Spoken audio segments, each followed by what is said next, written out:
We've got a final in Philly. The Sixers opening up a 2-0 lead in this opening round series. 112-97 is your final. To no surprise, Joel Embiid leading the way with 31 points, 11 rebounds in that double-double stat stuffer effort. But he was not alone. All 5 Sixers starters totaling double digits. It also includes Tyrese Maxey, who backed up his 38 from Game 1 with 23, 8 assists, and 9 rebounds in Game 2 at the wagering window. Raptors are your winning ticket here, catching that 7.5, and this one comes in under the total.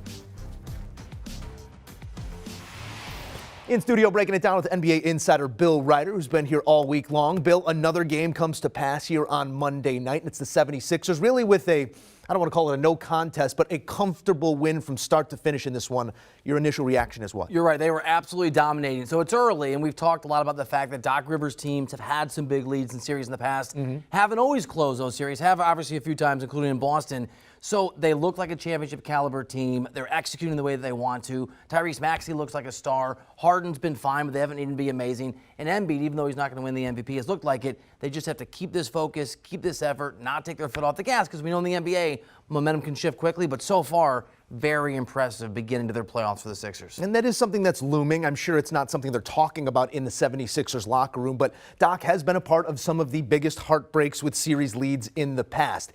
If you're the Toronto Raptors and you're trying to tap into something, what's the biggest change that needs to happen between Games 2 and Game 3 as it moves back to Toronto? Right now in the locker room, and it's a very casual outfit, but as you pointed out, with a really nice Rolex, Nick Nurse is saying, all right, we didn't get one here. We go back home. They're missing a key defender. We win the first home game, which if you're going to win a game in a series as the away team, that's statistically where it happens. Then, guys, it's a totally different series. Let's refocus. Let's reset. Let's go get it. And we know that Toronto was expected to be pretty dangerous in this series. Vegas liked him. A lot of the experts like me liked him. Now, they're obviously not likely to win, but it's far from over, and that's what Nick Nurse is telling his guys. When you want to talk about Matisse Thybulle, 3 blocks, 1 assist in 10 minutes.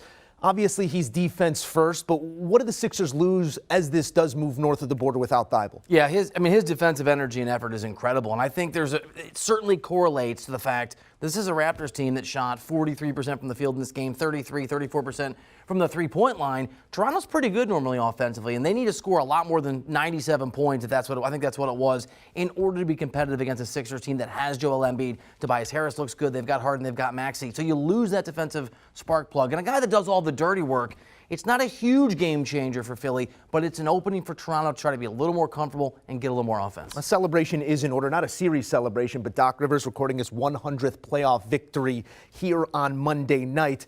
As the 76ers do move forward, obviously you're not looking past Toronto right now. Still work to be done, a job not finished, if I may.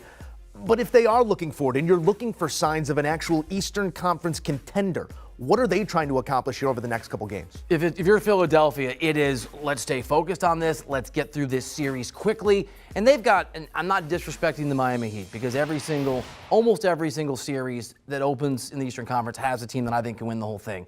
But it's much easier going through the Heat than the Bucks or the Nets and the Boston Celtics, whichever those teams come out. So if you're Doc Rivers, you say, all right, great start. Let's go in there. Let's get this thing done. Let's get some rest. Let's make sure we don't exert ourselves too much. Let's put the Raptors out of their misery and move on. Miami's still getting the Dangerfield treatment. I know. I believe her. No respect. It's nothing but respect when Bill Reiter's in the room. Thank you, Bill. Taking a look at that series schedule and what lies ahead as we move north of the border. Philly and Toronto, Game 3 coming your way on Wednesday, so travel Tuesday back to it at 8 Eastern. Game 4 also in Toronto. That's coming your way Saturday, so we'll have a couple days between 3 and 4, but backs against the wall. The time is now for the Raps. Do you want a sports network that delivers everything that matters about the game? The highlights, the picks, the instant analysis, no yelling, no fake debates, no politics. Hit the subscribe button and never miss a moment.